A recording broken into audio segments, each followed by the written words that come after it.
How to transplant tomatoes on a windowsill in a horizontally positioned bottle. The step-by-step technique for carefully and thoroughly transplanting tomatoes in a bottle is quite simple and straightforward. You just need to cut the side of the bottle that you place at the bottom of it. Inside the bottle, half a glass of water.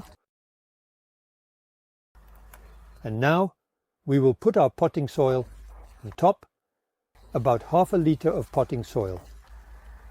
With a small spoon, you pack the substrate at the bottom of the bottle, making sure that the potting soil is evenly spread throughout. With a stake, you will make starter holes. 5 starter holes. There are 5 tomatoes to transplant.